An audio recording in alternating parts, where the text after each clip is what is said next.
Are you covert, நீங்க என்ன கோழையா அப்படின்னு கேக்குறாரு. நீங்க என்ன கோழையான்னு கேட்டாரா அல்ல நீங்க ஒரு கோழைன்னு சொன்னாரா தெரியல. வாஞ்சிநாதன் தப்பு பண்ணிருக்காரா இல்லையா அப்படின்னு திங்கக்கிழமை தான் முடிவு பண்ண போறீங்கன்னா, வியாழக்கிழமை நீங்க கொடுக்குற தீர்ப்புல இப்படி சொன்னா கண்டெம்ட் அப்படி சொன்னா கண்டெம்ட்னு கேரளா சொல்லி இருக்கு ஹைகோர்ட், இது உச்சநீதிமன்றம், இதெல்லாம் எதுக்கு? கள்ளச்சாராயத்தை ஒருத்தர் போராட்டம் நடத்துறாரு, இந்த மாதிரி ஐயா இந்த இடத்துல கள்ளச்சாராயம் காய்ச்சறாங்க, இதை நீங்க நடவடிக்கை எடுக்கணும் அப்படின்னு போலீஸ் இன்ஸ்பெக்டருக்கு வந்து ஒரு கம்ப்ளைண்ட் கொடுத்தாக்க, அந்த இன்ஸ்பெக்டர் சாராயம் காய்ச்சறவன்ட்டு இங்க பாருப்பா இப்படி ஒரு ஆள் உன் மேல கம்ப்ளைண்ட் கொடுத்துருக்கான் அப்படின்னு சொன்னா, கம்ப்ளைண்ட் கொடுத்தவங்க கதி என்ன? உயிருக்கே ஆபத்து. இது பல ஊழல் போலீஸ் அதிகாரிகள் செய்யக்கூடிய ஒரு காரியம். அப்ப கீழ்நிலை அதிகாரியை பற்றி மேல இருக்கிற அதிகாரிக்கு நம்ம புகார் கொடுக்கும் போது அந்த அதிகாரி இவருக்கே அதை திருப்பி அனுப்பி வச்சாருனாங்க என்ன ஆகும்? யார் கொடுத்தாங்க? அவங்கள இன்னும் தீவிரமா பழிவாங்குவதற்கு தான் இது வழிவகுது. அப்போ உச்ச நீதிமன்றத்திலிருந்து இது எப்படி கசிந்தது, இது எப்படி இந்த ராஜராஜன் கைக்கு வந்தது, இது வந்து ஒரு கிரிமினல் குற்றம், சைபர் கிரைம், இதை விசாரிக்க வேண்டும் அப்படின்னு நான் புகார் கொடுக்க போறேன்னு சொன்னாரு, கொடுத்துருப்பாருன்னு நினைக்கிறேன். இப்போ இந்த புகார் கொடுத்தவர் இனி எப்படி தொழில் செய்வார் கோர்ட்டில்? ஸ்டெர்லைட் போராட்டம், துப்பாக்கி சூடு, அந்த துப்பாக்கி சூடுல இந்நேரம் வாஞ்சிநாதன் கொல்லப்பட்டிருக்க வேண்டியவர். வாஞ்சிநாதனும் ஹரிராகவன் என்ற 2 வழக்கறிஞர்களும் தான் அந்த மக்கள் போராட்ட குழுவின் சட்ட ஆலோசகர். அவங்கள போட்டு தள்ளணுன்றதுதான் ஸ்டெர்லைட்டுடைய திட்டம். இவங்க 2 பேரும் துப்பாக்கி சூடு நடக்கிறது கொஞ்சம் லேட்டா வந்தாங்க, அதனால உயிர் பிழைத்தார்கள். அதனால இதுக்கெல்லாம் பயந்து போகிறவர் அவர் அல்ல. எனக்கு ஒரு பிரச்சனை, உங்க மேல நான் குற்றம் சாட்டுறேன், நானே ஜட்ஜா இருக்க முடியுமா? என்னங்க என் மேல கம்ப்ளைண்ட் சொல்லுங்க அப்படின்னா சொல்ல மாட்டேங்கிறாரு நீதிபதி. அவர் சொல்றாரு இவரு கோழைன்னு.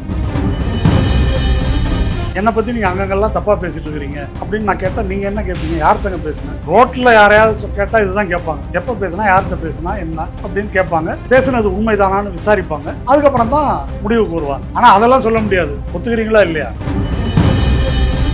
கோயிலுக்குள்ள பூந்து கலாட்டா பண்ணப்பவும் அதை எதிர்த்து ஆர்ப்பாட்டம் போராட்டம் நடத்தியிருக்காரு. இப்போ வந்து அவங்க அறுபடை வீடு வச்சு நான் மாநாடு நடத்துறேன்னாங்க இல்லையா? அப்போ அந்த மாநாடு நடத்தக்கூடாது, அது முறைகேடானது, அந்த மாதிரி ஒரு இங்க பூஜை செய்யலாம்னு சொல்லி செய்யறது இவர்களே சொல்ற ஆகம விதிக்கு எதிரானது, அதுக்கு மேல இங்க அரசியல் பேசுவாங்க, அதுதான் இவங்க பண்ணியிருக்கிறாங்க அப்படின்னு இவர் தான் அந்த வழக்குல இம்ப்ளீட் ஆகி பெட்டிஷன் போட்டாரு. அதை ஒட்டி தான் நீதிபதி புகழேந்தி அரசியல் பேசக்கூடாது அப்படின்னு உத்தரவு போட்டாரு. மாநாடு நடத்துறதுக்கு முதல் நாள் மத நல்லிணக்க பேரணி ஆர்கனைஸ் பண்ணணும் வாஞ்சிநாதன். அதனால இந்து முன்னணியினர் இவர் மீது கொலை வெறியோடு இருப்பதற்கு எல்லா நியாயங்களும் அடிப்படைகளும் இருக்குது.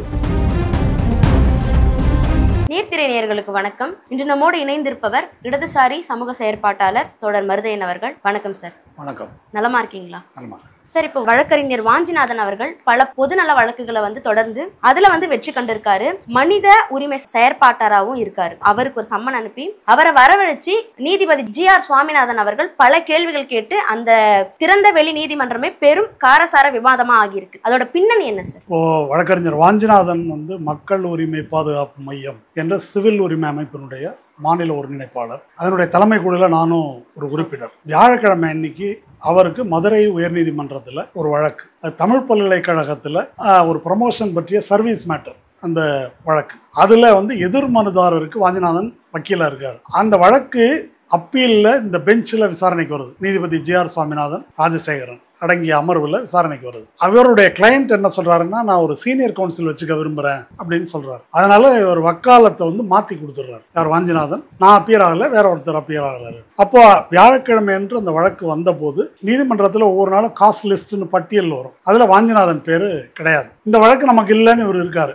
திடீர்னு ஒரு சம்மன் வருது, இந்த டைமுக்கு நீங்க இந்த கோர்ட்ல ஆஜராகணும். அவர் வாஞ்சிநாதனுக்கு புரியல, நம்ம தான் இதுல இல்லையே, நம்ம வக்காலத்து இல்லையே, நம்ம மாத்தி கொடுத்துட்டோமே, எது கூப்பிட்றாங்க தெரியல, எதா இருந்தாலும் போய் பார்ப்போம் அப்படின்ட்டு இவர் போறாரு. அங்க நீதிபதி GR சாமிநாதன் இவர்கிட்ட கேட்கிறாரு, இந்த கேஸுக்கு நீங்க தான் கவுன்சிலான்னு கேட்கிறாரு.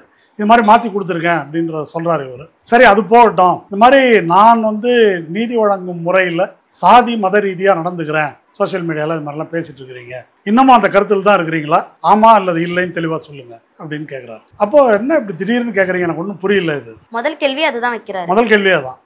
நீங்கள் ஏதாவது குறிப்பான அலிகேஷன் இருந்தால் சொல்லுங்கள், எப்போ நான் அது மாதிரி பேசினேன், எந்த வழக்கு குறித்து என்ன குறிப்பான சந்தர்ப்பத்தில் பேசினேன் அப்படின்னு சொன்னீங்கன்னாக்கா நான் பதில் சொல்ல முடியும். அதெல்லாம் இல்லை, நீங்கள் அந்த கருத்து பேசுனீங்களா இல்லையா, அந்த கருத்தில் இருக்கீங்களா இல்லையா சொல்லுங்கள் அப்படின்னு இவர் சொல்லியிருக்காரு.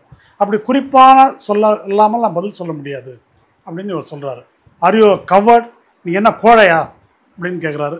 நீங்கள் என்ன கோழையான்னு கேட்டாரா அல்ல நீங்கள் ஒரு கோழைன்னு சொன்னாரா தெரியல, ரெண்டுல ஏதோ ஒன்று அப்படின்னு சொல்றாரு. அதற்கு வாஞ்சிநாதன் கோவப்படலை. கோவப்படாமல் என்ன இப்படி சொல்கிறீங்க, நீங்கள் என்ன குற்றச்சாட்டோ அதை எழுதி கொடுங்க, அதுக்கு நான் எழுத்துப்பூர்வமாக பதில் கொடுக்குறது தயாராக இருக்கிறேன். ஸ்பெசிஃபிக் அலகேஷனை கொடுத்தா எழுத்துப்பூர்வமாக நான் பதில் தர தயாராக இருக்கேன். ஓஹோ, எழுத்துப்பூர்வமாக தருவீங்களா? ஆமாம் கொடுக்குறேன் அப்படின்ட்டுருக்காரு. அதனால் திங்கட்கிழமை நீங்கள் பதில் கொடுங்க அப்படின்னு சொல்லிவிட்டு ஸ்டெனோகிராஃபர் கூட இருக்கிறாங்க இல்லையா, அவங்களுக்கு ஒரு வரியை மட்டும் டிக்டேட் பண்ணுறாரு. அது என்ன வரி? Whether you S Vanchinathan stand by your imputation of caste bias on the part of justice G R. Swaminathan in the discharge of his judicial duties. இதுதான் டிக்டேட் பண்ணுறது. நீதிபதி ஜி.ஆர். சுவாமிநாதன் அவர்கள் தன்னுடைய நீதி வழங்கும் கடமையை நிறைவேற்றும் போது சாதிய ரீதியான பக்கச்சாய்வுடன் நடந்து கொண்டார் என்ற உங்கள் குற்றச்சாட்டில் நீங்கள் இன்னமும் உறுதியாக இருக்கிறீர்களா என்று வாஞ்சிநாதன் பதில் சொல்ல வேண்டும். இதுதான் அதில் கொடுத்துருந்தது. கொடுத்துட்டு இது ஸ்டெனோகிராஃபர்கிட்ட அங்கே டிக்டேட் பண்ணது. அதுக்கப்புறம் ஒரு 6-7 பக்கத்துக்கு ஒரு ஆர்டர் பாஸ் பண்ணியிருக்கிறார். ஜி.ஆர். சுவாமிநாதன் அவர்கள் ஒரு ஆர்டர், இதை பற்றி ஒரு ஆர்டர் பாஸ் பண்ணியிருக்கார். அந்த ஆர்டரில் என்ன சொல்கிறார் அப்படின்னாக்கா, இவர் தொடர்ந்து இப்படி தான் பேசிட்டு அவதூறாக பேசிகிட்டு இருக்கிறாரு, அதனால் வேறு வழி இல்லாமல் இந்த நடவடிக்கை தேவையாக இருக்குது.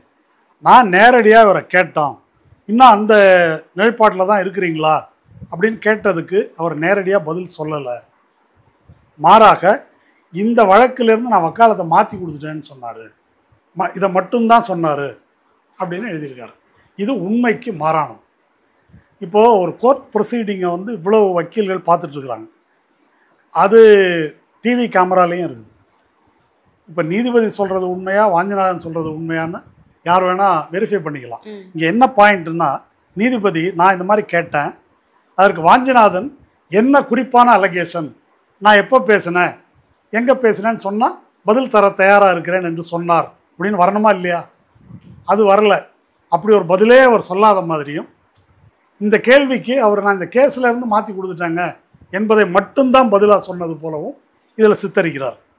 இப்படி சொல்லிட்டு இந்த மாதிரி இப்படி நீதிமன்றம் நீதிபதிகள் மீது அவதூறு செய்வதற்கு இல்லையா, அது எப்படி தண்டனைக்குரிய குற்றம் என்று கேரள உயர்நீதிமன்றம் ஒரு வழக்கில் சொல்லியிருக்கு. ஒரு நீதிபதிகளுடைய கருத்தியல் ரீதியான சாய்வு, அவர் வலதுசாரி அப்படின்னு சொல்லி பேசினாலே, அந்த கண்ணோட்டத்தில் இருக்காரு அப்படின்னு சொன்னாலே அது கண்டெம்ட்டு. அப்படி ஒரு தீர்ப்பு இருக்குது. அதுபோல் உச்சநீதிமன்றத்தில் தீர்ப்பு இருக்குது. உச்சநீதிமன்ற தீர்ப்பு என்ன சொல்லுதுன்னாக்கா, ஒரு நீதிபதிக்கு கெட்ட பெயர் ஏற்படுத்த வேண்டும் என்ற உள்நோக்கம் ஒருவருக்கு இல்லாமல் இருக்கலாம்.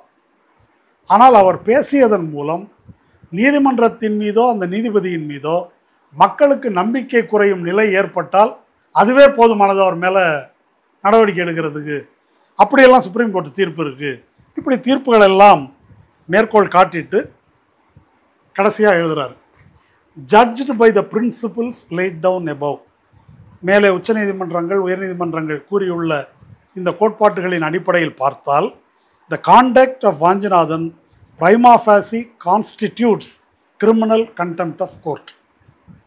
வாஞ்சிநாதனுடைய நடவடிக்கை ஒரு கிரிமினல் கண்டெம்ப்ட் ஆஃப் கோர்ட் என்பது முதல் பார்வையில் தெளிவாக தெரிகிறது. ஆனால் அவர்கிட்ட எதுவுமே கேட்காமலே இதை சொல்லிட்டார். இதை சொல்லிட்டு அதனால் இந்த தேதிக்கு அவர் இந்த கேள்வியை கடைசியாக போட்டு, ஸ்டெனோகிராஃபருக்கு சொன்ன கேள்வியை போட்டு இந்த உத்தரவை முடிச்சிட்டார். நேற்றைக்கு நான் வாஞ்சிநாதன்கிட்ட பேசினேன். அப்போ அவர் என்ன சொன்னார், அடிஷனல் ரெஜிஸ்ட்ராரிடமிருந்து எனக்கு ஒரு தாக்கீது வந்திருக்கிறது. அதுக்கு பேர் என்ன அப்படின்னு சொன்னாக்கா, ப்ரீ காக்னிசன்ஸ் இன்ஸ்டிடியூஷன் நோட்டீஸ் அப்படின்னு பேர். அப்படின்னா என்ன? இப்போ காக்னிசன்ஸ் என்றால் என்ன? நம்ம வழக்கில் சொல்லுவோம் காக்னிசபிள் அஃபென்ஸ், நான் காக்னிசபிள் அஃபென்ஸ். காக்னிசன்ஸ் என்ற சொல்லுக்கு என்ன பொருள் நான் சொல்கிறேன். Cognizance means the judicial act of a court applying its mind to the facts of a complaint to decide whether there is sufficient basis to proceed with legal action. ஒரு நீதிபதி ஒரு புகாரின் அடிப்படையில் அதை கணக்கில் எடுத்துக்கொள்வதற்கு அடிப்படை இருக்கிறதா அப்படின்னு பார்க்குறதுக்கு பேர் தான் காக்னிசன்ஸ். ப்ரீ காக்னிசன்ஸ் அப்படின்னா என்ன? இது காக்னிசன்ஸ். காக்னிசன்ஸுக்கு முந்தைய நிலை அதான் ப்ரீ காக்னிசன்ஸ் என்றால் என்ன? It is a procedural phase before this formal judicial consideration. நீதிபதி இப்படி ஒரு முடிவுக்கு வருவதற்கு முன்னால் often involving giving the accused an opportunity to be heard. குற்றம் சாட்டப்பட்டவர் என்ன சொல்கிறாரு அப்படின்றத கேட்ட பிறகு தான் அவர் தப்பு பண்ணியிருக்காரா இல்லையா என்ற ஒரு பிரைமா ஃபேசி கருத்துக்கே வர முடியும். இதுதான் பிஎன்எஸ்எஸ், பாரதிய நியாய சங்கீதான்னு சொல்கிறாங்க இல்லையா, அது சொல்லக்கூடிய கருத்து. இப்போது வியாழக்கிழமை கொடுத்ததில் உத்தரவாதமாக சொல்லிட்டார் இவர். இந்த பெஞ்ச் வந்து இதுதான் சொல்லிடுச்சு. இப்போது திங்கக்கிழமை வர சொல்லி என்ன அப்படின்னாக்கா இருக்குதான்னு பார்க்க போகிறோம். இதுவே முரணாக இருக்கு இல்லையா? முரண் மட்டும் இல்லை, முறைகேடு. இது முறைகேடு, அதிகார துஷ்பிரயோகம் என்று சொல்லலாம். இப்போது வாஞ்சிநாதன் தப்பு பண்ணியிருக்காரா இல்லையா அப்படின்னு திங்கக்கிழமை தான் நீங்கள் முடிவு பண்ண போகிறீங்க. அதுக்கு குறிப்பான விவரம் கொடுத்தாரா இல்லையா அதெல்லாம் பற்றி அப்புறம் பேசுவோம். திங்கக்கிழமை தான் முடிவு பண்ண போகிறீங்கன்னா வியாழக்கிழமை நீங்கள் கொடுக்குற தீர்ப்பில் இப்படி சொன்னால் கண்டெம்ட்டு, அப்படி சொன்னால் கண்டெம்ட்டுன்னு கேரளா சொல்லியிருக்கு ஹைகோர்ட்டு, இது உச்சநீதிமன்றம், இதெல்லாம் எதுக்கு? தப்பு பண்ணாரா இல்லையான்னு அப்புறம் தான் தெரிய போகுது உங்களுக்கு. அப்போது முன்னால் முடிவு செய்து கொண்டு இவரை தண்டிப்பது என்ற முடிவு எடுத்துக்கொண்டு அதுக்கப்புறம் இந்த சொல்லுவாங்க இல்லையா, ஒரு நாயை சுடுவதென்றாலும் அது வந்து அதுக்கு பைத்தியம் பிடிச்சிருச்சுன்னு ஒரு அறிவிப்பு கொடுத்து அப்புறம் தான் சுடணும் என்பது தான் பிரிட்டிஷ் நீதின்ற மாதிரி. தண்டிக்கிறதுனால ஒரு ப்ரொசீஜரை வந்து கடைப்பிடிக்கணும் அப்படின்றது ஒரு சம்பிரதாயமாக செய்யப்படுகின்ற ஒட்டு வால் போல் இருக்கிறது. இது ஒரு பாயிண்ட். நான் சொல்கிறது அவர் மேலே கண்டெம்ட் எடுக்காதீங்கன்னு நான் சொல்லலை இது வரைக்கும். யார் மேலே வேணால் கண்டெம்ட் எடுங்க, அதுக்குள்ள ப்ரொசீஜர் என்ன ஒன்று. ரெண்டாவது, இப்போ நீதிமன்றத்தில் அவர் இப்படி ஒன்று சொல்கிறாரு, என்னை பற்றி நீங்கள் அங்கங்கே இப்படி பேசிகிட்டு இருக்கிறீங்க, உண்டா இல்லையா, ஒத்துக்கிறீங்களா மறுக்கிறீங்களா அப்படின்னு கேட்குறாரு. இப்போ நான் உங்கள்கிட்ட கேட்குறேன்னு வச்சுக்கோங்க, என்னை பற்றி நீங்கள் அங்கங்கெல்லாம் தப்பாக பேசிகிட்டு இருக்கிறீங்க அப்படின்னு நான் கேட்டால் நீங்கள் என்ன கேட்பீங்க? யார்கிட்டங்க பேசுனேன் கேட்பீங்களா இல்லையா? எப்போ பேசுனேன்? ஆதாரம் என்ன இருக்கு? ஆமாம். இதுக்கு பெரிய வக்கீலாக இருக்க வேண்டியதில்லை, ஜட்ஜாக இருக்க வேண்டியதில்லை. ரோட்டில் யாரையாவது கேட்டால் இதுதான் கேட்பாங்க இல்லையா? ஆமாம். எப்போ பேசுனா, யார்கிட்ட பேசுனா என்ன அப்படின்னு கேட்பாங்க. பேசுனது உண்மைதானான்னு விசாரிப்பாங்க. அதுக்கப்புறம் தான் முடிவுக்கு வருவாங்க. ஆனால் அதெல்லாம் சொல்ல முடியாது. ஒத்துக்கிறீங்களா இல்லையா? அவர் பதில் சொல்லலைன்னா நீ ஒரு கோழை அப்படின்னு சொல்கிறாரு நீதிபதி. இது வந்து நம்ம நீதிமன்றத்தில் நேச்சுரல் ஜஸ்டிஸ்ன்னு சொல்லுவாங்க, இயற்கை நீதி. இயற்கை நீதின்றது வெள்ளைக்காரன் கண்டுபிடிச்ச ஐபிசி சிஆர்பிசி வந்து தெரிஞ்சுக்க வேண்டியதில்லை.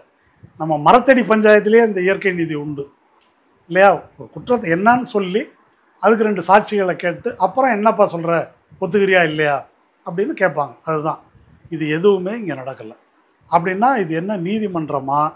இது மரத்தடி பஞ்சாயத்து கூட இல்லைன்ற லெவலில் இந்த நடவடிக்கை என்பது இருக்குது. இதுக்கு அடுத்தது ஒரு நீதிபதி என் மேலே நீங்கள் இப்படி சொல்லியிருக்கீங்க அப்படின்னு சொல்கிறார். அப்போது ஒரு கோட்பாடு ஒன்று இருக்குதுங்க, nobody can be a judge for his own cos. இப்போ எனக்கு ஒரு பிரச்சனை, உங்கள் மேலே நான் குற்றம் சாட்டுறேன், நானே ஜட்ஜாக இருக்க முடியுமா? நானே குற்றம் சாட்டுபவன், நானே நீதிபதி அப்படின்னு உலகத்தில் எங்கேயும் இருக்க முடியாது. ஆமாம் தொடர். இப்போ வாஞ்சிநாதன் தொடர் அவர்கள் புகாரே வந்து ஜிஆர் சுவாமிநாதன் அவர்கள் மீது தான் அப்படின்னு சொல்கிறாரு. ஆனால் அவரே வந்து அவருடைய வழக்கை வந்து எப்படி நீதிபதியாக வந்து செயல்படுத்த முடியும்? ஆமாம், அதுதான் கேள்வி. அப்போது இது வந்து அவர் கண்டெம்ட் அப்படின்னாலும் கூட அவர் வந்து இது மாதிரி பண்ணியிருக்காரு அப்படின்னு தன்னுடைய புகாரை குறிப்பாக தெரிவித்து அதை வேற ஒரு நீதிபதி தான் விசாரிக்கிறது சரியாக இருக்கும். ஆனால் நான் தான் விசாரிப்பேன்றார் இவர். இப்போது நான் ஒரு கேள்வி கேட்குறேன். ஏற்கனவே வந்து இன்னைக்கு தலைமை நீதிபதியாக இருக்கிற கவாய் இருக்கார் இல்லையா, ஒரு நீதிபதி அவுட் ஹவுஸில் கட்டுக்கட்டாக பணம் பிடிச்சாங்கல்ல இப்போது, யஷ்வந்த் வர்மா. யஷ்வந்த் வர்மா. அந்த யஷ்வந்த் வர்மா இந்த மாதிரி இந்த கேஸ் வந்த உடனே தலைமை நீதிபதி தலைமையில் ஒரு குழு அமைச்சாங்க இதை பற்றி விசாரிக்கிறது. அப்படி இப்போ யஷ்வந்த் வர்மா சுப்ரீம் கோர்ட்டில் ஒரு பெட்டிஷன் போட்டிருக்காரு, நீங்கள் இது மாதிரி ஒன்று கண்டுபிடிச்சோன்னா நீங்கள் ஒரு குழு போட்டு விசாரிக்கிறது சட்டப்படி முறையற்றது அப்படின்னு சுப்ரீம் கோர்ட்டில் அதை இந்த உச்சநீதிமன்ற தலைமை நீதிபதி தலைமையிலான குழு விசாரணை நடத்தியதே தப்பு அப்படின்னு ஒரு பெட்டிஷன் போட்டிருக்காரு. அந்த பெட்டிஷன் சுப்ரீம் கோர்ட்டில் அட்மிட் ஆகிடுச்சு, விசாரிக்கிறோன்னு. அப்போ தலைமை நீதிபதி கவாய் என்ன சொல்லியிருக்காருனாக்கா, இந்த குழுவிலேயே நான் ஒரு உறுப்பினர், அதனால் நான் இந்த வழக்கை விசாரிக்க முடியாது, வேறு யாராவது ஒரு நீதிபதி விசாரிக்கிறது தான் சரியாக இருக்கும். இப்போ கவாய் மேலே எந்த குற்றச்சாட்டும் இல்லை, அந்த கேஸை நான் விசாரித்ததுனால நீங்கள் விசாரித்தது தப்புன்னு ஒருத்தர் கேஸ் போட்டிருக்காரு. நான் செஞ்சது சரியா தப்பான்னு நானே சொல்ல முடியாது இல்லையா, வேற ஒருத்தர் சொல்லட்டோன்றாரு. இப்போ என்ன தெரியுது அப்படின்னா, அவர் கவாயை விட சிறந்த அறிவாளி நம்ம ஜிஆர் சாமிநாதன் அப்படின்னு தெரியுது. ஒருவேளை இவர் பண்ணது தான் சரின்னா அவர் தான் திருந்தணும்னு நினைக்கிறேன். இப்போ ஒரு வழக்கறிஞர் வந்து தான் மேல குற்றம் சாட்டும் போது அவரே வந்து நான் வந்து நிரபராதி அப்படின்னு வழக்காடுறதுக்கான ஒரு சூழல் இருக்கு. 2G வழக்குல கூட ராஜா அவர்கள் அவரோட வழக்கு அவரே வாதாடினாரு. இப்போ நீதிபதி வந்து குற்றம் சாட்டப்படுறாருன்னா அப்படி வந்து அவரே அவருக்கு வந்து எந்த நீதிபதி? இப்ப ஜிஆர் சுவாமிநாதன் அவர்கள் மீது தான் குற்றம் சாட்டப்பட்டிருக்காங்க. ஆனா அவரே வந்து அவருக்கான பேசுறதுக்கான இல்ல சூழல் இல்ல. இப்போ ஜிஆர் சாமிநாதன் என்னன்னே சொல்லலையே. இப்போ வாஞ்சிநாதன் என் மீது இப்படி குற்றம் சாட்டி இருக்கிறாருன்னு குறிப்பா எதையும் சொல்லலை. பொதுவாக நீங்க பேசுறீங்க அப்படின்னு சொல்றாரு. அவர் தான் வாஞ்சிநாதன் மீது குற்றம் சாட்டுகிறார். அப்போ குற்றம் சாட்டுபவருடைய பொறுப்பு என்ன அப்படின்னா, குறிப்பான குற்றச்சாட்டை சொன்னாக்க நான் பதில் சொல்றேன்றார். அதனால இதுல 2 விஷயம்தான். ஒரு குறிப்பான குற்றச்சாட்டை சொல்ல வேண்டும், இந்த வழக்கை விசாரிப்பதிலிருந்து அவர் விலகி கொள்ள வேண்டும். இது வந்து ஜிஆர்எஸ்ஸுக்காக நான் சொல்லலை, இதுதான் நியாயமான நீதிமன்ற நடைமுறை. இதை வந்து நம்ம தலைமை நீதிபதி கணக்கில் எடுத்துக்கொண்டு அவரை வந்து இந்த வழக்கிலிருந்து விலகி கொள்ளுமாறு சொல்லணும். அதுதான் வந்து சரியா இருக்கும். தொடர். இப்போ இன்னொரு பக்கம் பார்த்தீங்க அப்படின்னா ஜிஆர் சுவாமிநாதன் அவர்கள் வந்து இந்த வழக்கை வந்து எடுத்து பேசுகிறாங்க. ஆனால் இந்த புகார் வந்து ரகசியமாக தான் நான் வந்து உச்சநீதிமன்ற தலைமை நீதிபதிக்கு வந்து அனுப்பி வச்சேன். ஆனால் இது வந்து இப்போது ஒரு குரூப்பில் வந்து கசிஞ்சிருக்கு. யார் அப்படின்னு பார்த்தீங்கன்னா ராஜராஜன் சொல்லப்படக்கூடிய ஒரு ஏடிஎம்கே வழக்கறிஞர் வந்து இது குரூப்பில் போட்டுட்ருக்காரு. எப்படி வந்து இது கசிஞ்சிருக்கும் அப்படின்ற ஒரு கேள்வி பலருக்கும் இருக்குது. இல்லை, இது வாஞ்சிநாதன் நேற்று ஒரு சேனலுக்கு கொடுத்த பேட்டியில் சொல்லியிருக்காரு. அதாவதுங்க, அவர் மக்கள் உரிமை பாதுகாப்பு மையத்தினுடைய மாநில ஒருங்கிணைப்பாளர், நான் தலைமை குழு உறுப்பினர்.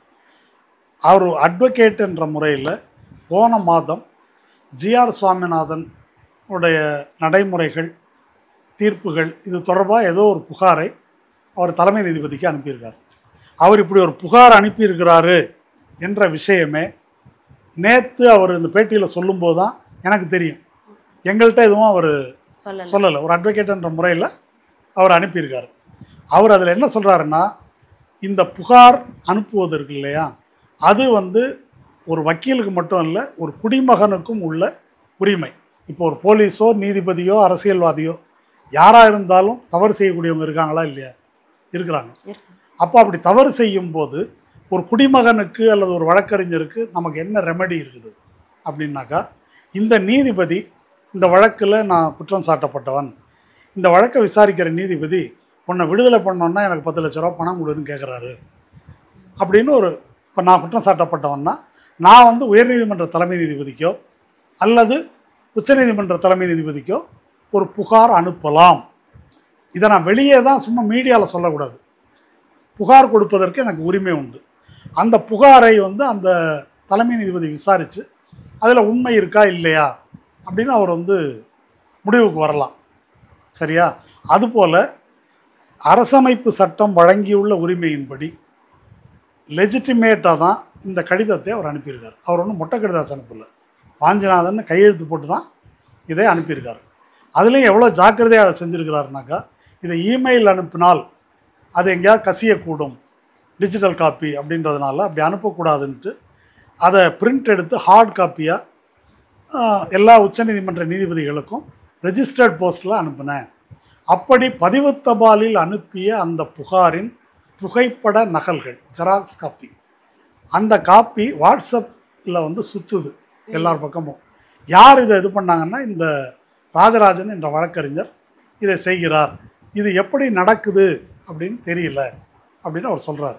இப்போ இதனுடைய விளைவு என்ன அப்படின்னு நீங்கள் யோசிச்சு பாருங்க. அதாவது நீங்கள் இந்த மாதிரி சமூக பிரச்சனைகளை எடுத்து போராடுறவங்களுக்கு தெரியும். இப்போ கள்ளச்சாராயத்தை எதிர்த்து ஒருத்தர் போராட்டம் நடத்துகிறாருன்னு வச்சுக்கோங்க.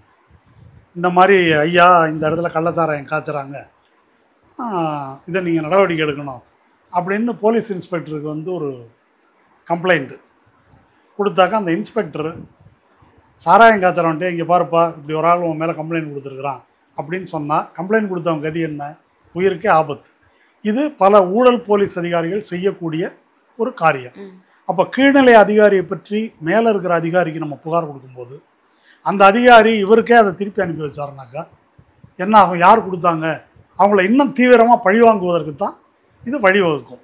அப்போது உச்ச நீதிமன்றத்திலிருந்து இது எப்படி கசிந்தது, இது எப்படி இந்த ராஜராஜன் கைக்கு வந்தது, இது வந்து ஒரு கிரிமினல் குற்றம், சைபர் கிரைம், இதை விசாரிக்க வேண்டும் அப்படின்னு நான் புகார் கொடுக்க போகிறேன்னு நேற்று சொன்னார், கொடுத்துருப்பாருன்னு நினைக்கிறேன் இந்நேரம். இப்போ இந்த புகார் கொடுத்தவர் இனி எப்படி தொழில் செய்வார் கோர்ட்டில்? இப்போ நீங்கள் என்ன தான் வாதாடினாலும் தீர்ப்பு சொல்ல போகிறது நீதிபதி. அப்போது உங்கள்கிட்ட எந்த கிளையண்ட் வருவான்? இது ஒன்று. ரெண்டாவது, அவருடைய உயிருக்கு என்ன பாதுகாப்பு? இப்படி தான் போகுதுன்னா இது எங்கே போய் நிற்கும்? இது ஒரு அதிமுக வக்கீல் கைக்கு எப்படி வருது அப்படின்னா ஜுடிஷியரி என்பது எப்படி இயங்குது? இந்த கேள்வியெல்லாம் வந்து நமக்கு இருக்குது. அப்போ அதை வந்து விசாரிக்க வேண்டும் அப்படின்னு அவர் வாஞ்சிநாதன் அவர் நீதிபதியாக வியாழக்கிழமை பேசும்போது நீங்கள் ஒரு கோழை அப்படின்னு சொல்லியிருக்காரு. எனக்கு கொஞ்சம் வேடிக்கையாக இருக்குது. என்னங்க என் மேலே கம்ப்ளைண்ட்டு சொல்லுங்கள் அப்படின்னா சொல்ல மாட்டேங்கிறாரு நீதிபதி. அவர் சொல்கிறாரு இவர் கோழைன்னு. இது எப்படி வேடிக்கையாக இருக்குது? அவர் சொல்கிறாரு. ஆனால் வாஞ்சிநாதனை பொறுத்த வரைக்கும் ஒரு வழக்கறிஞராக அவர் ஏறத்தாழ 2014 2004 ப்ராக்டிஸ் பண்ணுறாரு. 2005 நாங்கள் எல்லோரும் சேர்ந்து இங்கே திருநெல்வேலியில் கொக்கோ கோலா அமைக்கக்கூடாதுன்னு ஒரு பெரிய போராட்டம் நடத்தணும். அப்போ அந்த இடத்துக்கு இன்சார்ஜாக இருந்தவர் கோபாலகிருஷ்ணன், வீரப்பன் வேட்டையில் ரொம்ப கொடூரமான ஒரு போலீஸ் அதிகாரி.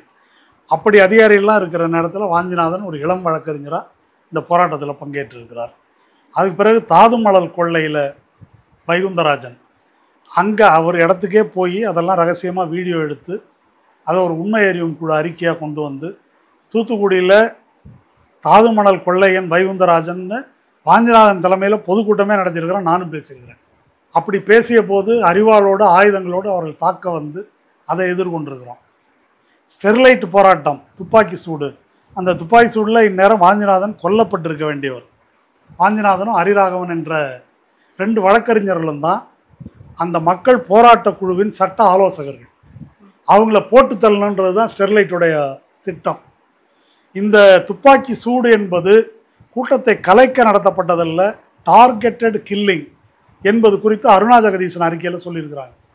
இவங்க 2 பேரும் துப்பாக்கி சூடு நடக்கிறது கொஞ்சம் லேட்டாக வந்தாங்க பக்கத்து கிராமத்திலிருந்து, அதனால் உயிர் பிழைத்தார்கள். அதனால் இதுக்கெல்லாம் பயந்து போகிறவர் அவர் அல்ல. மதுரையில் கிரானைட் கொள்ளை நடந்தபோது அங்கே நடந்த நரபலி போன்றவற்றை வெளியே கொண்டு வந்தது வாஞ்சிநாதன். அதுக்கும் அவர்கிட்ட ரேட்டு, இது எல்லாத்துலேயும் இந்த கிரானைட்டில், தாதுமணலில், ஸ்டெர்லைட்டில் எல்லாத்துலேயும் முக்கியமான சில வழக்கறிஞர்கள் சூட்கேஸோடு வந்து அவர்கிட்ட பேரம் பேசினாங்க. அதையெல்லாம் நிராகரித்து எக்ஸ்போஸ் பண்ணவர். கூடங்குளம் போராட்டத்தில் துப்பாக்கி சூடு நடக்கும்போது களத்தில் நின்றவர். இன்றைக்கி அர்ச்சகர் வழக்கு, அதுக்கு முன்னால் சிதம்பரத்தில் தமிழ் பாடும் போராட்டம் எல்லாத்துலேயும் பங்கேற்றவர். திருப்பரங்குன்ற வழக்கில் கூட ஒரு முக்கியமான செய்தி சொல்லியிருந்தார். அது தனி. இப்போ அதனால் யார் கோழைன்னு யாராவது சொன்னால் சிரிப்பாங்க. அதனால் சாமிநாதனுக்கு தெரியும். ஏன் தெரியும்னு நான் சொல்கிறேன்னாக்கா, தூத்துக்குடியில் இந்த போராட்டம் நடந்தது இல்லையா, அப்போ இவரை கைது பண்ணி ஒரு 33 எஃப்ஐஆர் இவர் மேலே, யார் வாஞ்சிநாதன் மேலே பெயில் அப்ளிகேஷன் போடுறான். ஜிஆர் சாமிநாதன் தான் விசாரிக்கிறார்.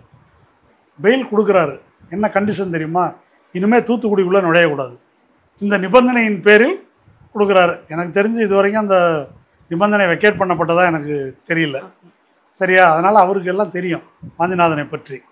அது அதன் பொருட்டு. அதனால் என்ன சொல்கிறேன், இப்போ நீங்கள் திருப்பரங்குன்றம் பற்றி சொன்னீங்க, அது ரொம்ப முக்கியம். திருப்பரங்குன்றம் பிரச்சனையில் இந்து முன்னணியினர் செய்த பிரச்சாரம் என்னன்னா, இந்த குன்று வந்து முருகனுக்கு சொந்தமானது, இங்கே வந்து இஸ்லாமியர்கள் ஆக்கிரமிச்சிருக்கிறாங்க, இது கந்தர் மலை, அந்த தர்காவை எடுக்கணும், இதெல்லாம் எச்சராஜா பேசியிருக்காரு. அப்போது 100 ஆண்டுகளுக்கு முன்னாலேயே இந்த வழக்கு பிரைவேட் கவுன்சில் வரைக்கும் போய் தர்காவுடைய உரிமை நிலைநாட்டப்பட்டிருக்கிறது என்பதை ஆவணங்களுடன் பொதுவெளிக்கு கொண்டு வந்தவர் வாஞ்சிநாதன். அதை கொண்டு வந்தது மட்டும் இல்லை, முதல்ல அவங்க அங்கே போய் கோயிலுக்குள்ளே பூந்து கலாட்டா பண்ணப்பவும் அதை எதிர்த்து ஆர்ப்பாட்டம் போராட்டம் நடத்தியிருக்கிறார். இப்போ வந்து அவங்க அறுபடை வீடு வச்சு நான் மாநாடு நடத்துகிறேன்னாங்க இல்லையா, அப்போது அந்த மாநாடு நடத்தக்கூடாது, அது முறைகேடானது, அந்த மாதிரி ஒரு இங்கே பூஜை செய்யலாம்னு சொல்லி செய்கிறது இவர்களே சொல்கிற ஆகம விதிக்கு எதிரானது, அதுக்கு மேலே இங்கே அரசியல் பேசுவாங்க, அதுதான் இவங்க பண்ணியிருக்கிறாங்க அப்படின்னு இவர் தான் அந்த வழக்கில் இம்ப்ளீட் ஆகி பெட்டிஷன் போட்டார். அதை ஒட்டி தான் நீதிபதி புகழேந்தி அரசியல் பேசக்கூடாது அப்படின்னு உத்தரவு போட்டார். அவங்க அந்த மாநாடு நடத்துறதுக்கு முதல் நாள் மத நல்லிணக்க பேரணி ஆர்கனைஸ் பண்ணதும் வாஞ்சிநாதன். அதனால் இந்து முன்னணியினர் இவர் மீது கொலை வெறியோடு இருப்பதற்கு எல்லா நியாயங்களும் அடிப்படைகளும் இருக்குது. அதனால தான் ஜிஆர் சுவாமிநாதன் இப்படி பண்ணிட்டாருன்னு நான் சொல்லலை. இந்து முன்னணி வேற, ஜிஆர் சுவாமிநாதன் வேற என்பது நம்ம எல்லோருக்கும் தெரியும். ஜிஆர் சுவாமிநாதனுடைய கருத்தியல் அதுவாக இருக்கலாம், அவருக்கும் இவங்களுக்கும் சம்பந்தமே கிடையாது என்பது தமிழகம் அறிந்த உண்மை. அது நம்ம இப்போ சொல்லலை. ஆனால் வாஞ்சிநாதன் என்ற வழக்கறிஞருக்கு இப்படி ஒரு பிரச்சனை ஏற்பட்டுள்ளது அப்படின்றது இந்த கான்டெக்ஸ்டில் சேர்த்து பார்க்கணும். இந்த கடிதம் லீக் ஆகிறது, அது அதிமுககாரர் சுற்று கூடுறது, இதெல்லாம் சேர்த்து பார்க்கும்போது இது வேற ஒரு டிசைன் மாதிரி எனக்கு தெரியுது. ஓகே சார், இப்போ யூஆர் கோவாட் அப்படின்னு வந்து ஜிஆர் சுவாமிநாதன் அவர்கள் திறந்தவெளி நீதிமன்றத்தில் சொல்லியிருக்காரு. இதற்கு வாஞ்சிநாதன் சார் என்ன சொல்றாங்கன்னா, இது வந்து தனி மனிதனை வந்து கோழைன்னு சொன்னது மட்டும் இல்லை, இதுதான் உண்மையிலேயே வந்து நீதிமன்ற அவமதிப்புன்னு சொல்லியிருக்காரு. இது எப்படி அவரை சொன்னது நீதிமன்ற அவமதிப்புன்னு ஏற்றுக்க முடியுமா? ஆமாம்.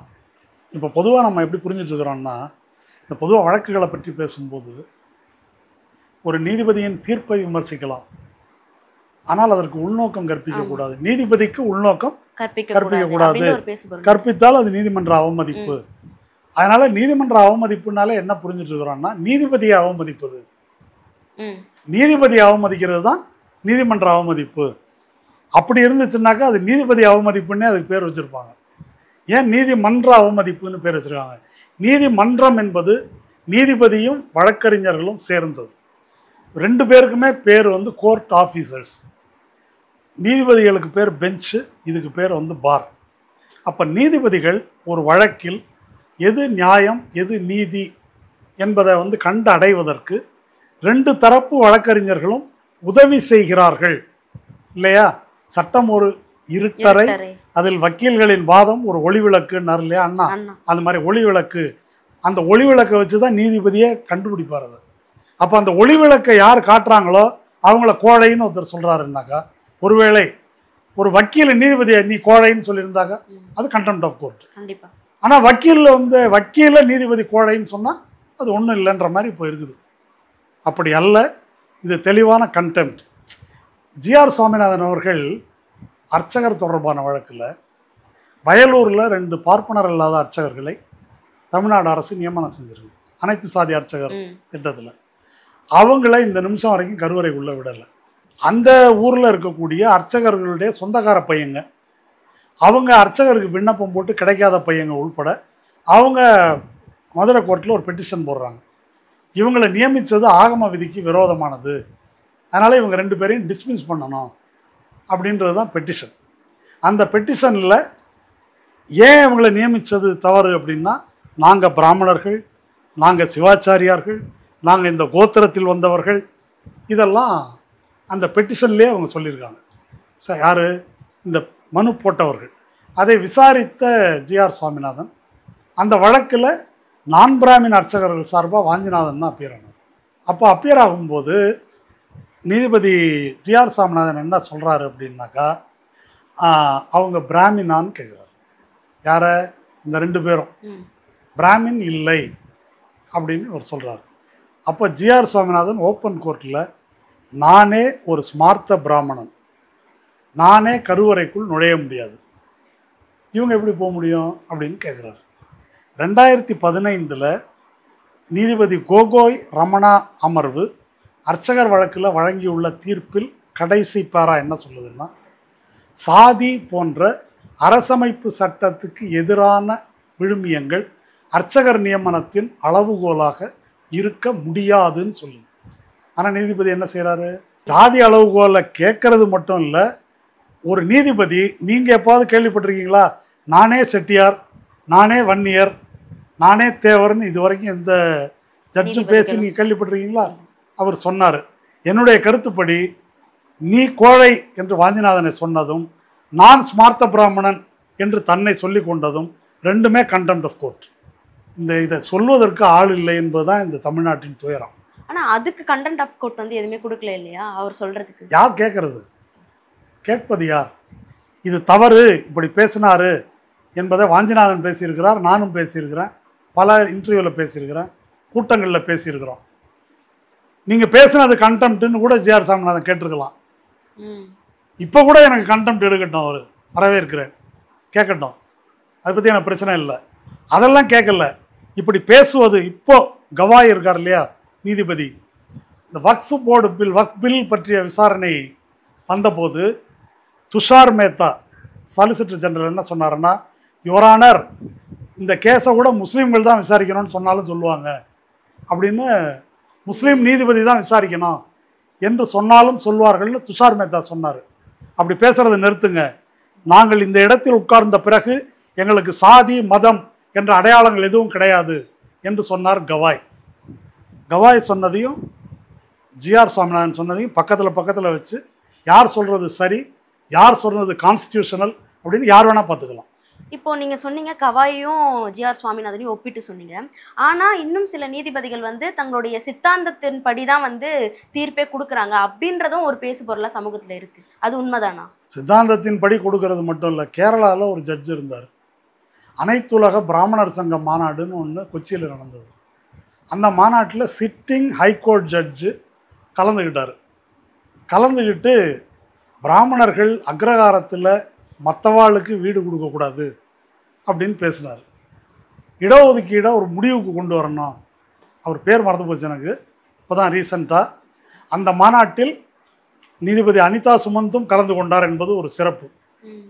ஒரு பெண்களுக்கான அமர்வில் அப்படி அவர் பேசினது பெரிய கண்டனத்துக்கு உள்ளாக்கி அதுக்கப்புறம் ஒன்றும் நடவடிக்கை எடுக்கல அவர் மேலே. அப்படி இப்போது எந்த நீதிபதியும் ஜாதி சங்க மாநாட்டில் கலந்துக்கிட்டு தான் நான் கேள்விப்பட்டதில்லை. ஒரு உயர்நீதிமன்ற நீதிபதி ஜாதி சங்க மாநாட்டிலேயே கலந்து கொண்டார். தீர்ப்பில் என்ன சொல்கிறாங்க, ஐடியாலஜிக்கலாக என்னன்றது போவோம். இப்போது இந்த பிரச்சனை விவாதத்துக்கு வந்த பிறகு யூடியூப்பில் நிறையா ஷேர் ஆகி ஒன்று வருது. நீதிபதி ஜிஆர் சாமிநாதன் ஒரு மேடையில் ஒரு சம்பவம் குறித்து பேசுகிறாரு.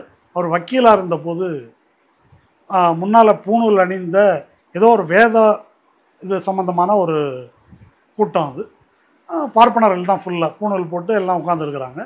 மேடையில் இவர் வந்து பேசுகிறாரு.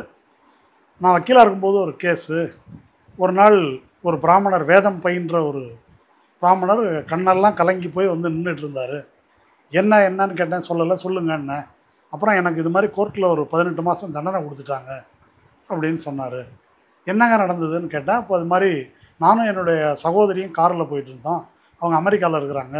அவங்க தான் வண்டி ஓட்டினாங்க. கார் ஆக்சிடெண்ட் ஆகி ஒருத்தர் இறந்துட்டார். அப்போ எனக்கும் கார் ஓட்ட தெரியும். அவங்க இதில் போய் மாட்டினாக்கா அவங்க போக முடியாமல் ஆகிடும். அதனால் இந்த குற்றத்தை நான் ஏற்றுக்கொண்டு போலீஸ் ஸ்டேஷனில் போய் நானே சரண்டர் ஆகி நான் தான் கார் ஓட்டினேன், இந்த மாதிரி அவர் வந்து இதாகிட்டார் அப்படின்னு சொன்னேன் நான். அதன் விளைவாக எனக்கு வந்து 18 மாதம் சிறை தண்டனை கொடுத்துட்டாங்க அப்படின்னு அவர் இவர்கிட்ட சொன்னாராம். அதுக்கு நீதிபதி அந்த மேடையில் சொல்கிறார், ஒரு சனாதன தர்மத்தை கடைப்பிடிக்கின்ற ஒருவர் இப்படி ஒரு குற்றம் செய்திருக்க வாய்ப்பில்லையே. 18 மாதங்கள் தண்டனை பெற இதெல்லாம் சொல்கிறதுக்கு முன்னால் 18 மாதம்னு அவர் சொன்னார் இல்லையா, இந்த டீட்டெயிலெலாம் கேட்குறதுக்கு முன்னால் அவர் சொல்கிறார், அப்படி செய்திருக்க வாய்ப்பு இல்லையே அப்படின்னு அவர் கருதினாராம். இதெல்லாம் சொன்ன பிறகு சரி இதுக்கு பயப்படாதீங்க, நான் அப்பீலில் வாதாடுறேன் அப்படின்னு வாதாடினாராம். அந்த கேஸில் வந்து 5 சாட்சிகள், 5 சாட்சிகளும் வந்து யாரும் கண்ணால் பார்த்த சாட்சி இல்லை. அதனால் வழக்கு தள்ளுபடியாகி அந்த பிராமணர் விடுதலை ஆகிட்டார். வேத பிராமணர் வந்து விடுதலை ஆகிட்டார். இதிலிருந்து கிடைக்கும் நீதி என்ன அப்படின்னு ஜிஆர்எஸ் சொல்கிறார். வேதம் படித்தால் தர்மம் உன்னை காப்பாற்றும் அப்படின்னு சொல்கிறார். வேதம் படித்தா எந்த கேஸில் தான் வெளியே வந்துடலான்ற மாதிரி சொல்கிறார். இல்லை, அவர் சொல்கிறது இப்போ அது சரியா தப்பா அப்படின்ற பிரச்சனைக்குள்ளே நம்ம போவேணாம். இப்போ ஜெயேந்திர சரஸ்வதி சுவாமிகள் இருக்கார் இல்லையா, அவர் வேதம் படிச்சிருப்பாரா படிச்சிருக்க மாட்டாரா? படிச்சிருப்பாரு. அவர் வந்து ஜெகத்குரு, எல்லா உலகத்துக்கே குரு. அவர் சங்கரராமன் கொலை கேஸில் சிக்கினார். அவரை பற்றி சங்கரராமன் வந்து பல புகார்கள் சொல்லியிருக்கார். சங்கரராமன் என்ற ஏழை பார்ப்பனர் யாருன்னா மகாபெரியவா என்று ஜிஆர்எஸ்ஆல் போற்றப்படுகின்ற அவருடைய முக்கியமான சீடர். மகாபெரியவா காலத்தில் மடம் நல்லா இருந்துச்சு, ஜெயேந்திர சரஸ்வதியும் விஜயேந்திர சரஸ்வதியும் வந்து நாசமாக போச்சு அப்படின்றது தான் அவருடைய குற்றச்சாட்டு. அதை சொன்னதுக்காக தான் அவரை வரதராஜ பெருமாள் கோயிலுக்குள்ளேயே வச்சு போட்டு தள்ளிட்டாங்க. சரி, போட்டு தள்ளி அவர் கைதாகி அவர் போலீஸ் கஸ்டடியில் அவர் பேசுனது பூரா வீடியோவாக வெளியே வந்துருச்சு, பார்த்தோம். அதுக்கு பிறகு கோர்ட் விசாரணைக்கு வந்துச்சு. விசாரணையில் சங்கரராமன் ஃபேமிலி உள்பட இந்த கண்ணால் கண்ட சாட்சிகள், ஏற்கனவே ஐ விட்னஸ்ஸு அடையாளம் காட்டினவங்க அத்தனை பேரும் பிறழ் சாட்சியாக மாறிட்டாங்க. 2 சங்கராச்சாரியர்களும் விடுதலை ஆகிட்டாங்க. இதிலேருந்து என்ன தெரியுது? வேதம் படித்தா விடுதலை ஆகலாம். அவர் நீதிபதி சொல்கிற அடிப்படையிலேருந்து அப்போ நான் என்ன புரிஞ்சுக்கிறேன்னா, ஜெயேந்திர சரஸ்வதி வந்து கரெக்டாக வேதம் படிச்சிருக்கிறாரு, அதனால தான் வந்து சாட்சிகள்லாம் அப்படி ஆயிட்டாங்க. அப்போ இனி இந்த மாதிரி குற்றம் இழைக்க யாரெல்லாம் விரும்புகிறார்களோ அவங்களெல்லாம் முறையாக வேத அத்தியாயனம் செய்யணும், அப்படி பார்க்கலாம். நம்ம வந்து பில்கிஸ் பானு கேஸில் விடுதலையானவர்கள் இருக்காங்கல்ல, அவங்களுக்கு மாலை போட்டு விழா நடத்தினாங்க இல்லையா, அப்போ பிரபலமாக ஒன்று வந்துச்சு, மேடையிலேருந்து பேசுனாங்க, இவர்களெல்லாம் பிராமணர்கள். பில்கிஸ் பானு கேஸ் என்ன? கர்ப்பிணி பெண்ணை குடலை கிழித்து கை குழந்தைய கொன்று குடும்பத்தையே கொன்று அந்த பெண்ணை ரேப் பண்ணாங்க அப்படின்றது கேஸு. இந்த பிராமணர்கள் அதை செய்திருக்க வாய்ப்பில்லை அப்படின்றது தான் அன்னைக்கு மேடையில் மாலை போட்டவங்க பேசுனது. எவ்வளவு வித்தியாசம்னு எனக்கு தெரியல இதில். இப்போ ஜிஆர்எஸ் சொல்கிறதுக்கும் அவங்க பேசுனதுக்கும் சங்கராச்சாரியாருக்கு நடந்திருக்கிறதுக்கும், ஏன்னா வேதம் படிக்கிற உரிமை இருக்கு இல்லையா, அது பிராமணர்களுக்கே உரியது. நான் சொல்லலை, இப்போ ஜிஆர்எஸ்ஸாக தானே சொல்கிறார், அது அவங்க தானே கோத்திரம் என்னன்னு சொல்லணும்ல, அவங்களுக்கு உரியது. அப்போது இந்த ப்ரிவிலேஜ் வேறு யாருக்கும் கிடையாது. விடுதலை ஆகிற ப்ரிவிலேஜ் வந்து வேறு யார். அதில் அந்த வீடியோவில் இன்னொன்று சொல்கிறாரு, வழக்கமாக இந்த வழக்குகளுக்கு 6 மாதம்தான் தண்டனை கொடுப்பாங்க, 1.5 வருஷம் கொடுத்துருக்குறாங்க, ஒருவேளை அவர் குடுமி வச்சுருந்ததுனால 1.5 வருஷம் கொடுத்துட்டாங்க போல இருக்கு அப்படின்னு சொல்கிறார். எனக்கு தெரிஞ்சு மனு தர்மத்தில் குடுமி வைத்த பார்ப்பனர் கொலை செய்தால் சிகையை எடுத்து விட வேண்டும், மிச்ச பேருக்கெல்லாம் தலையை எடுத்து விட வேண்டும், அப்படி தான் நான் படிச்சிருக்கிறேன். இவர் வந்து அப்படி சொல்கிறார். அப்போ இதெல்லாம் வந்து அவருடைய தனிப்பட்ட கண்ணோட்டம். இது மூட நம்பிக்கையா என்ன, இப்போ நான் அதுக்குள்ளெல்லாம் வரல. ஆனால் நாம் எல்லாருமே ஒரு விஷயத்தை நம்ப சொல்கிறாங்க. இப்போ இப்படியெல்லாம் சிந்திக்கக்கூடிய ஒரு நீதிபதி, அவர் முன்னால் ஒரு பிராமணர் கொலை குற்றம் சாட்டப்பட்டு வந்து நிற்கிறாரு அப்படின்னு சொன்னால் அவர் சாட்சியங்களை விசாரிப்பாரா, அவர் முறையாக வேத அத்தியாயனம் செய்தாரா அப்படின்னு பார்ப்பாரான்னு எனக்கு ஒரு சந்தேகம் வருவது நியாயமாக இல்லையா? கண்டிப்பாக எல்லாருக்குமே இந்த கேள்வி வரும். ஆமாம். அப்போது இந்த பயஸ் இருக்குமா இருக்காதா? சமீபத்தில் இப்போ அலகாபாத்தில் ஒரு சேகர் யாதவ் என்ற ஒரு உயர்நீதிமன்ற நீதிபதி முஸ்லீம்களை பற்றி வழக்கு அது வரும்போது, எங்களுக்கு கீதை உங்களுக்கு குர்ஆன் அப்படின்னு ஓப்பன் கோர்ட்டில் பேசியிருக்கார். அப்போ அந்த இடத்துல நான் இந்து அப்படின்னு ஐடென்டிஃபை பண்ணிக்கிறார். அது கூட தொலையிடும். அதுக்கு மேலே நம்ம ஊரில் துலுக்கப்பயன்னு சொல்லுவோம் இல்லையா, ஒரு கொச்சையாக, அதுபோல் கத்முல்லா அப்படின்றது ஹிந்தியில் இஸ்லாமியர்களை இழிவாக சொல்கிற ஒரு சொல், அதை கோர்ட்டில் யூஸ் பண்ணுறாரு. இதெல்லாம் மேற்கோள் காட்டி அவர் மேலே இம்பீச்மெண்ட் வந்து எதிர்க்கட்சிகள் கொடுத்துருக்குறாங்க, தண்டனை கொடுக்கணும் அப்படின்னு சொல்லி. இப்போ இந்த நீதிபதி என்ன தீர்ப்பு கொடுப்பார்? கொஞ்ச நாள் முன்னால் மேற்குவங்காள உயர்நீதிமன்றத்திலேருந்து ஒரு நீதிபதி ரொம்ப கொடூரமாக வந்து இந்துத்துவ கருத்துக்களை பேசிகிட்டு இருந்தார். ரிட்டையர் ஆகி மறுநாள் பிஜேபியில் சேர்ந்துட்டார். அப்போ அதுக்கு முன்னால் அவர் வழங்கிய தீர்ப்புகள் எல்லாம் நடுநிலையாக கொடுத்துருப்பாரு, நம்ம நம்பணுமா? இப்போ இந்த கேள்விக்கு வந்து பொதுவாக என்ன சொல்லப்படுதுன்னாக்கா, பல கட்சி பின்னணியில் நீதிபதிகள் வருகிறார்கள்.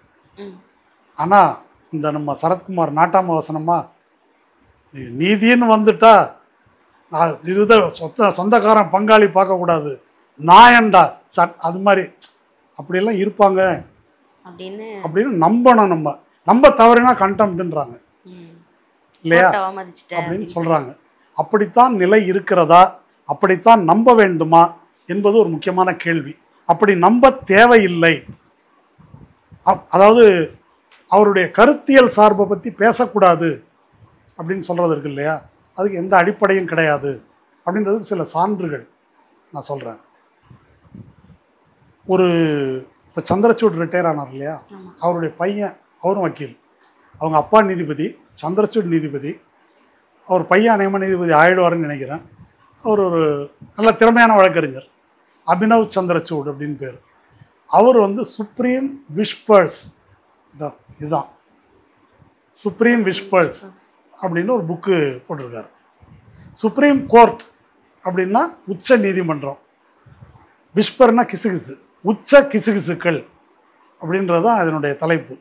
ஏன் அப்படி தலைப்பு வச்சுருக்காருனாக்கா, இவருடைய குருநாதர் அமெரிக்காவை சேர்ந்த ஒரு சட்ட வல்லுனர், அவர் பேர் காட்பாய்ஸ்னு பேர். அவர் 80களில் பல இந்திய நீதிபதிகளை நேராக பார்த்து, ஒரு நிறைய 40-50 நீதிபதிகளை நேரில் பார்த்து பேட்டி எடுத்திருக்காரு.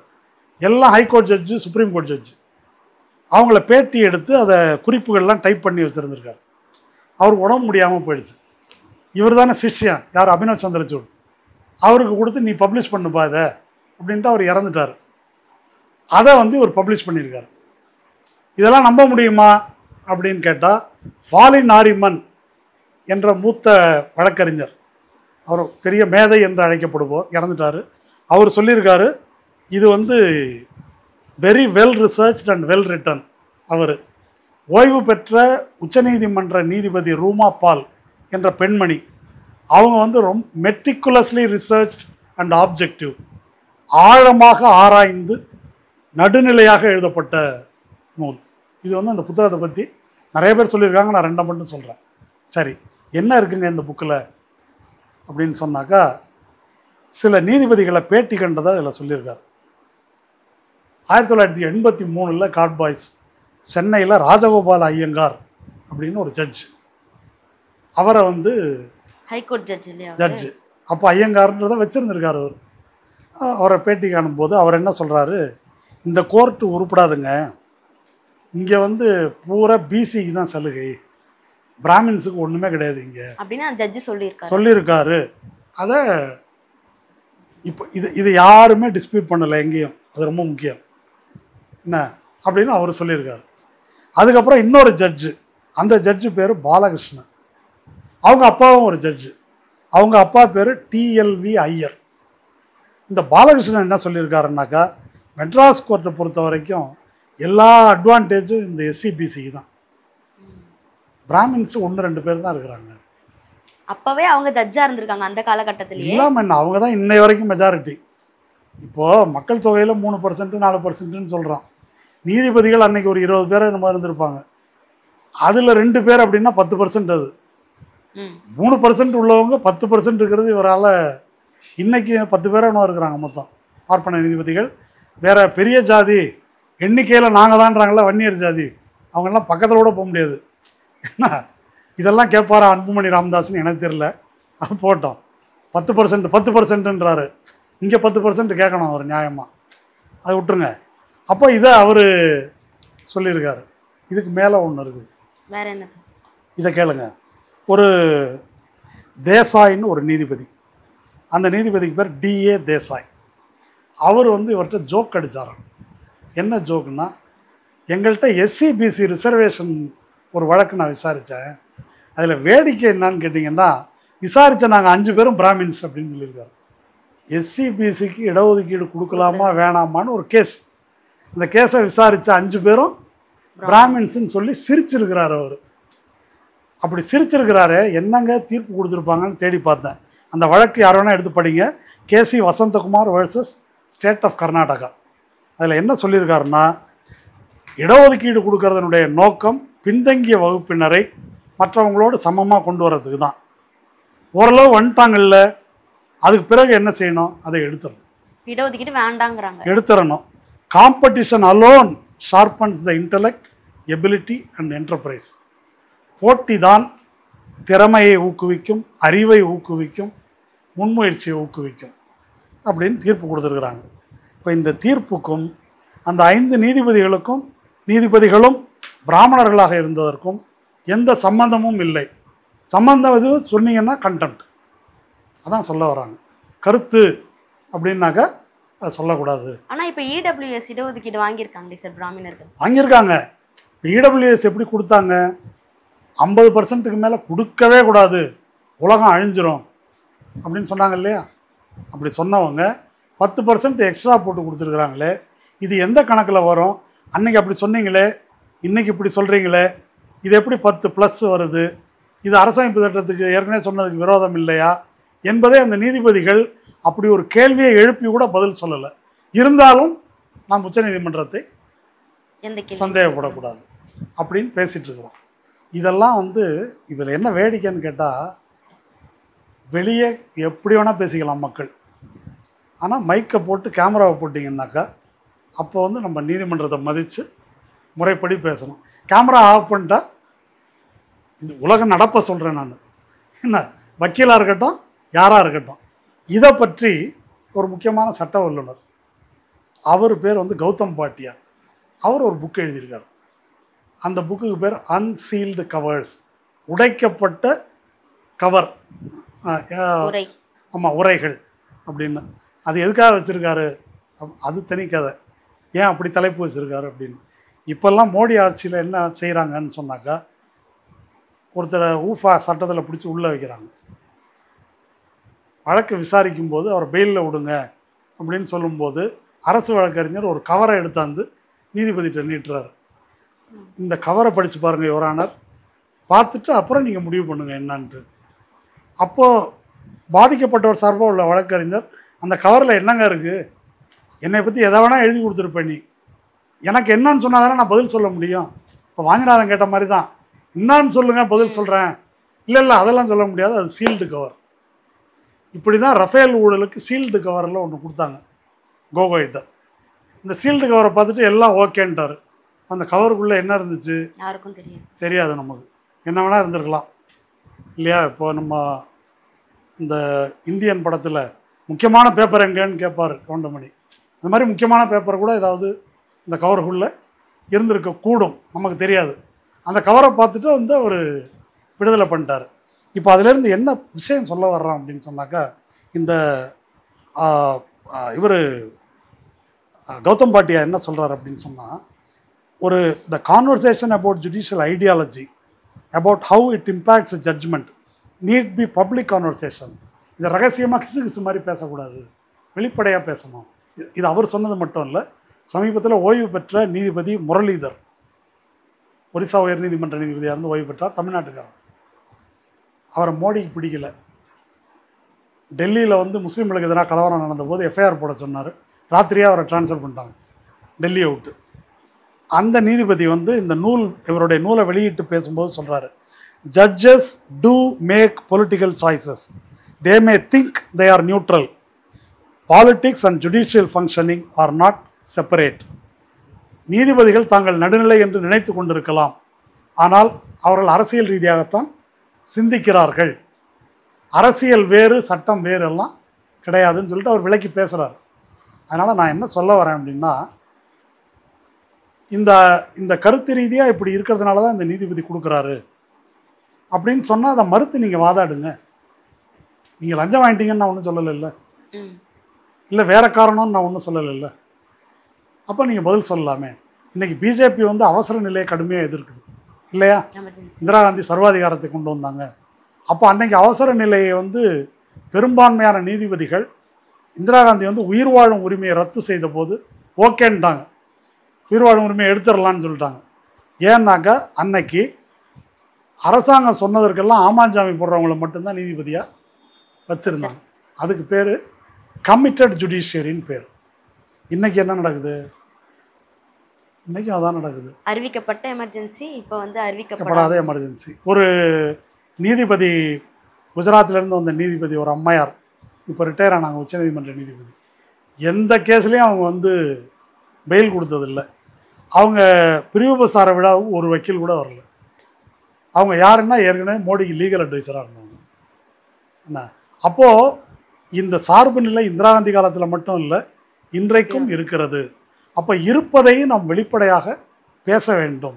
அப்படி பேசுகிறவங்க குறைவாக இருக்கிறாங்க. இப்போ இது ஒரு பக்கம் இருக்குது சார். இப்போ பொதுவாகவே இந்த சமூகத்தில் ஒரு பேசுபொருள் என்ன இருக்குது, நீங்களும் கூட இப்போ சொல்லியிருந்தீங்க, ஒரு தீர்ப்பை விமர்சிக்கலாம், ஆனால் அதுக்கு உள்நோக்கம் கற்பிக்கக்கூடாது. இந்த உள்நோக்கத்துக்கு என்ன பொருள் சொல்ல வராங்க? உள்நோக்கம்னாக்கா, இந்த நீதிபதிக்கு அரசியல் ரீதியாக இப்படி ஒரு சார்பு இருக்குது, இவர் இந்த மாதிரி ஒரு கம்யூனிட்டி அதை சேர்ந்தவர், இல்லை இவர் காசு வாங்கிட்டாரு. இப்போ காசு வாங்கிட்டாருன்னா ஆதாரம் இருந்தால் சொல்லலாம். இந்த மற்ற ரெண்டு இருக்கு இல்லையா, கருத்தியல் சார்பு, அவருடைய கம்யூனிட்டி, இது வந்து சமூகத்தில் ஒரு யதார்த்தம். இந்த யதார்த்தம் இருக்கிறதுனால தான் இசி பிசி எஸ்சி இடஒதுக்கீடு கேட்குறோம். இன்னை வரைக்கும் பெரும்பான்மையானவர்கள் உச்சநீதிமன்றத்தில் ஆதிக்க சாதியினராக தான் இருக்கிறாங்க. ஒரு ப்ரெஸ் மீட்டில் டெல்லியில் ராகுல் காந்தி முன்னால் உட்காந்துருக்காங்க 100 பேர் மீடியா பர்சன்ஸ். உங்களில் எத்தனை பேர் பிசிஎஸ்சி கை தூக்குங்க அப்படின்னு கேட்குறாரு. ஒரு ஆள் கூட கை தூக்கல. யார்? பத்திரிகை நிருபர்கள். இப்படி இருக்குது மீடியா. இப்போ தமிழ்நாட்டில் எவ்வளோ பேர் ஃபார்வர்ட் காஸ்ட்னாக்கா மெஜாரிட்டி பிசிஎஸ்சி தான், இங்கே மைனாரிட்டி தான் மற்றவர்கள். ஏன் தமிழ்நாடு இப்படி இருக்குது, இந்தியா அப்படி இருக்குது, மற்ற மாநிலங்கள் ஏன் அப்படி இருக்குது? அப்போ காஸ்ட் என்பது ஒரு ரியாலிட்டி, பெரும்பான்மை மதம் அதனுடைய ஆதிக்கம் என்பது ஒரு ரியாலிட்டி. அப்போது அந்த ரியாலிட்டியை பற்றி பேசுவதில் என்ன தவறு? உங்கள்கிட்ட அந்த பயாஸ் இருக்குது என்று சொல்வதில் என்ன தவறு இருக்க முடியும்? அதை பேசக்கூடாது என்பது ஒரு போலித்தனமான ஒரு நடவடிக்கை. அப்படி இல்லை என்பதை நீங்கள் உங்கள் நடவடிக்கையின் மூலம் நிரூபியுங்கள். இப்போ ஜட்ஜ் விஆர் கிருஷ்ணய்யர்னு இருந்தார். அவர் பேர்லேயே என்ன இருக்குது? ஐயர்னு இருக்குது. ஆனால் அவர் பார்ப்பன சார்பாக நடந்துக்கிட்டாரு அப்படின்னு யாரும் சொன்னதில்லை. அவர் என்ன சொல்லியிருக்காரு தெரியுமா? அந்த புக்கில் தெளிவாக ஒரு வார்த்தை சொல்லியிருக்காரு. ஜட்ஜஸ் பேக்ரவுண்ட் அஃபெக்ட் தர் டெசிஷன்ஸ். நீதிபதிகளின் பின்புலம் அவர்கள் முடிவுகளை தீர்மானிக்கிறது அப்படின்னு அவர் சொல்லியிருக்காரு.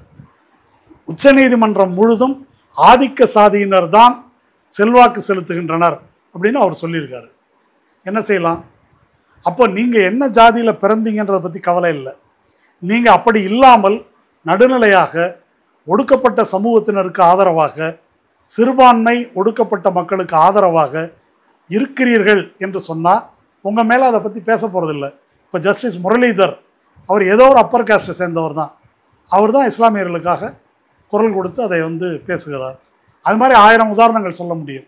அதனால் எல்லாரும் பிறப்பை வைத்தே சொல்லிவிடுவதில்லை. பிறப்பால் புத்தி தீர்மானிக்கப்படுகிறது அப்படின்னு பெரியார் சொல்லலை. பிறப்பால் தான் ஒருவனுடைய குணம், அறிவு, திறமை இதெல்லாம் தீர்மானிக்கப்படுதுன்னு சொல்கிறது எது? சனாதன தர்மம் என்று சொல்லப்படுகின்ற வர்ணாசிரம தர்மம் இல்லையா? அது சிறந்த கோட்பாடு. அப்படி தான். அப்படி இல்லை, செய்யும் செயலால் தான் தவிர பிறப்பால்னு சொல்லலை, பகவான் கீதையில் சொல்லலை அப்படின்லாம் உருட்டுவாங்க. அப்படி கிடையாதுன்னு ஜிஆர் சுவாமிநாதன் பெரிதும் மதிக்கின்ற மகாபெரிவா சொல்லியிருக்காரு. மகாபெரிவா என்ன சொல்லியிருக்காரு? பிறப்பில் தான் தீர்மானிக்கப்படுகிறது. அது அவர் சொன்னது மட்டும் இல்லை, அனைத்து சாதி அர்ச்சகருக்கு எதிராக பல பெட்டிஷன் போடப்பட்டிருக்கு. அவங்க ஒன்று சொல்லியிருக்கிறாங்க. இது வந்து இதற்கு பொருத்தம் அவர் ஜிஆர் சுவாமிநாதன் அவர்கள் கொடுத்த தீர்ப்புகளோடும் இது பொருந்துகிறது என்பதால் இதை நான் சொல்கிறேன். அரசாங்கம் 8ஆம் கிளாஸ் படிச்சிருக்கணும், 18 வயசு ஆகியிருக்கணும் என்ற விதிமுறைகள் எல்லாம் வைத்திருக்கிறது. அவங்களுக்கு 1 வருஷமோ 1.5 வருஷம் ட்ரைனிங் கொடுத்து அர்ச்சகர் அப்படின்னு தீட்சை கொடுக்குறீங்க. இது ஆகம விதிக்கு எதிரானது. இப்போ எதுப்போ ஆகம விதி? நாங்கள் 7 வயசில் முதல்ல எங்களுக்கு தீட்சை கொடுத்துருவாங்க, அப்புறம்தான் பயிற்சி ஆரம்பிப்போம். 8ஆம் கிளாஸ் படிப்பு அதெல்லாம் கிடையாது எங்களுக்கு. 18 வயசு கணக்கெல்லாம் எங்களுக்கு கிடையாது. ரிட்டையர்மெண்ட்டும் எங்களுக்கு கிடையாது. ஆனால் சம்பளம் உண்டு, சலுகைகள்லாம் உண்டு, அதெல்லாம் உண்டு. எங்களுக்கு ரிட்டையர்மெண்ட் கிடையாது. அதெல்லாம் ஆகம விதிக்கு எதிரானது. படிச்சுட்டு சர்டிஃபிகேட் வாங்கினா அது அனைத்து சாதி அர்ச்சகர். சர்டிஃபிகேட் வாங்கிட்டு படிக்க ஆரம்பித்தாக்க அதுதான் ஆகம விதின்றாங்க. நம்ம எஸ்வி சேகருடைய ஜோக் ஒன்று இருக்குது. ஜட்டி போட்டு பேண்ட்டு போட்டால் மேன், பேண்ட்டுக்கு மேலே ஜட்டி போட்டால் சூப்பர் மேன் அப்படின்னு. அது மாதிரி அவர்கள் சூப்பர் மேன் என்பது தான் வந்து அவர்கள் சொல்ல வருவது. நான் சொல்லலை, இதெல்லாம் அவங்க பெட்டிஷனில் இருக்குது. இது நியாயம் என்று மாட்சிமை தங்கிய நீதிபதி ஜிஆர் சுவாமிநாதனும் ஏற்றுக்கொள்ளுகிறார். அப்படி பிறப்பால் எதுவும் தீர்மானிக்கப்படுவதில்லை, பிறப்பால் ஒரு மனிதனை மதிப்பிடக்கூடாது என்பதற்காகத்தான் பெரியாரோ அம்பேத்கரோ பொதுவுடைமைவாதிகளோ போராடி கொண்டிருக்கிறோம். அதனால் அப்படி ஒரு குரலை, தீர்ப்புகளை விமர்சித்து வாஞ்சிநாதன் பேசினார். நானும் பேசியிருக்கிறேன், வேறு பலரும் பேசியிருக்கிறார்கள். ஆனால் தமிழ்நாட்டில் அப்படி பேசுகின்ற குரல்கள் கம்மியாக இருக்குது. அப்படி கம்மியாக இருக்கிறதுனால 1-2 பேர் தானே பேசுகிறாங்க, அவங்க கழுத்தில் துண்டை போட்டு இருக்கிறலாம் என்ற முயற்சி தான் இந்த நீதிமன்ற அவமதிப்பு நடவடிக்கையோ என்ற ஐயம் எனக்கு எழுகிறது. இப்போது நீதிமன்றத்தின் மீதான மதிப்பு போயிடும், நம்பிக்கை போயிடும் அப்படின்றதுக்காக தான் வாஞ்சிநாதன் மேலே நீதிபதி நடவடிக்கை எடுக்கிறதா சொல்கிறார் இல்லையா? ஆனால் இந்த நடவடிக்கை தான் நீதிமன்றத்தின் மீதான நம்பிக்கையை குறைக்கும், மதிப்பை குறைக்கும். வாஞ்சிநாதன் பேர் ரிப்பேர் ஆகாது, அவர் புகழ்தான் பரவுகிறது. இந்த நீதிமன்றத்தின் மதிப்பு அதள பாதாளத்திற்கு செல்லும். அப்படி செல்லாமல் தடுக்க வேண்டுமென்றால் என்ன குற்றச்சாட்டு என்று குறிப்பாக கூறுங்கள். இந்த வழக்கை விசாரிக்கும் பொறுப்பை இந்த நீதியரசர் ஜி.ஆர். சாமிநாதனிடமிருந்து வேறொருவருக்கு மாற்றுங்கள் என்பதுதான் என்னுடைய கோரிக்கை. ஓகே சார், இவ்வளவு நேரம் நீர்த்துறையோடு பல கருத்துக்கள் பகிர்ந்துக்கிட்டீங்க. ரொம்ப நன்றி. நன்றி.